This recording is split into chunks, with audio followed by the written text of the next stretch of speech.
የአሜሪካ የዓለም ፖሊሲ መሆኔን አቁም ያለው ከዚህ በኋላ ዘበኛ አይደለውም እንዲህ አይነት ሪዮት ዓለም ተከተሉ እንዲህ አይነት መንገድ ተከተሉ ባለማለቷ ጥሩ ነው በጣም እንደ ኢትዮጵያ ላለው ሀገር በጣም ጥሩ ነው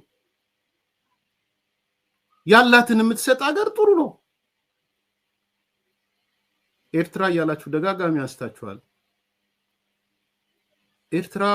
እንደ መንግስት ነው ማወራው እንደ ህዝብ አይደለም እንደ መንግስት የትኛውን ፖሊሲ ትስጣውን ኤርትራ ወንድሜ ምን ትስጣውን ሻቢያ ምንድነው የሚሰጠው ያለው እንግዲህ አንዱ የወደብ ምናምን የባህር በር ምናምን የሚባለው ነው እሱም ቢሆን አሜሪካ ብዙ የባህር በር አካባቢ ችግር ያለባት አልመሰለኝም እዛ ቅረ ጅቡቲም አላት አይደል ጅቡቲ አካባቢ ያላት ከዛ ውጪ ምን አሁን አሜሪካ ለአሜሪካ ኢሳያስ ምን የሚሰጠው መስጠት ሲባል ዝም ብሎ መስጠት አለ መስጠትና መቀበል ነው ብለናል ሰጥቶ መቀበል ነው ብለናል ትራንዛክሽን አለው ብለናል ምን ይስጣውን የኤርትራ መንግስት ምን ይስጥ አስመራን ይስጥ ያስመራን የልማት እንቅስቃሴ ይስጥ ያስመራን ኢንቨስትመንት ይስጥ ኤርትራ ውስጥ እየተሰራ ያለውን መንገድ ትራንስፖርት ምናምን ይስጥ የሞባይል ሰርቪስ ይስጥ የባንኮች የአሜሪካ ባንኮች አክቲቭ እንዲሆኑ የባንክ አገልግሎት ይስጥ ኢሳያስ ምን የሚሰጠው አሁን እስቲ እንዲህ ብላችሁ አዎ ኢሳያስ ወይም የኤርትራ መንግስት የሚሰጠው ይሄ ያለው እኔ ኢትዮጵያ እንደረደርኩኝ ባንክ ላይ መግባት ይችላሉ ቴሌው ላይ መግባት ይችላሉ ትልቅ ነው የቴሌ ኢንቨስትመንት የጨርቃ ጨርቅ ላይ መግባት ይችላሉ ቴክኖሎጂ ላይ መግባት ይችላሉ አየር መንገድ ላይ መግባት ይችላሉ ኢንሹራንስ ላይ መግባት ይችላሉ ግብርና ላይ መግባት ይችላሉ ማዕድን ላይ መግባት ይችላሉ ምንም የማይገቡበት አሜሪካኖቹ በዚህ ደረጃ ራሳቸውን ሼፕ ካረጉ ምንም የማይገቡበት ቦታ አለ ኢትዮጵያ ውስጥ የከተማ ልማት ላይ መግባት ይችላሉ ቱሪዝም ላይ መግባት ይችላሉ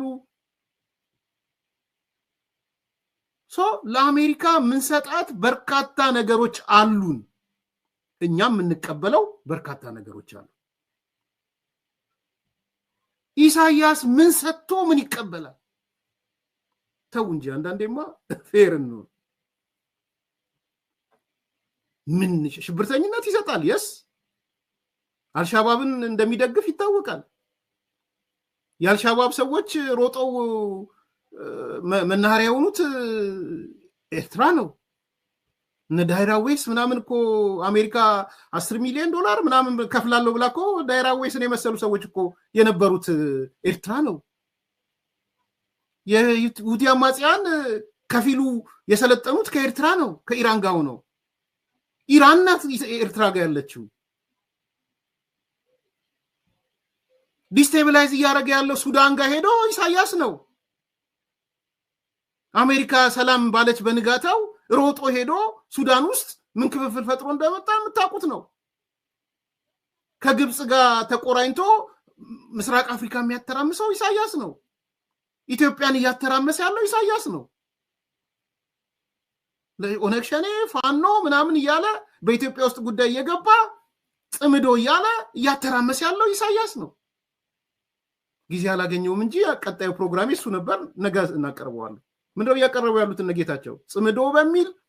ዛሬ የኤርትራ መንግስት ትግራይ ውስጥ መፈንቅለ መንግስት እያደረገን ያለው የኤርትራ መንግስት ዛሬ የኤርትራ መንግስት ህወሓትን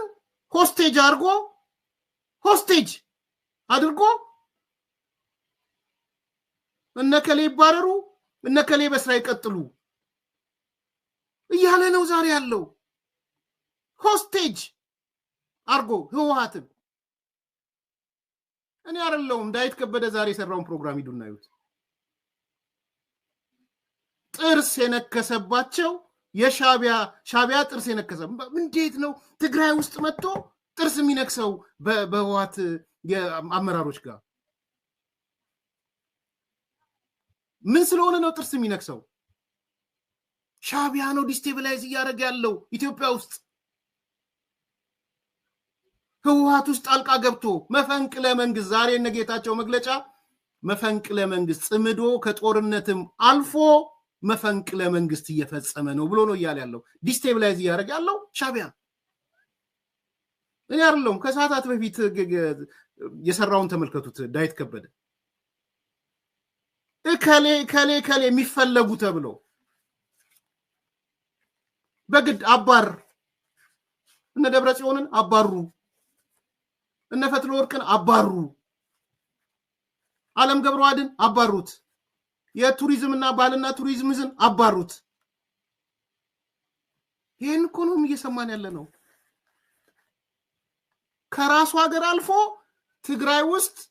ኤርትራናይዜሽን ኦፍ ትግራይ የተፈጠረ ነው ዶክመንቱን ጽሁፉን ሳውጣላችሁ በደንብ አንደርስታንድ ታደርጋላችሁ 13 ፖይንቶች አሉኝ እኔ እንዴት ትግራይ ወደ ኤርትራ እየተቀየረ ኤርትራናይዜሽን እንዴት እየሄደ እንደሆነ አሁን አልነግራችሁ 13 ኪ ፖይንቶች አሉ ይሄን ነው ያረጋ ያለው የሻቢያ ያሸባሪዎች መናኸሪያ ነው አልፎ ሄዶ ኢትዮጵያ ውስጥ ገብቶ እከሌ አመራር ይቀጥል እከሌ አይቀጥል ታደሰ ወረደ ይውረድ እከሌ ይቀጥል መፈንቅለ መንግስት ነው ያረጋ ያለው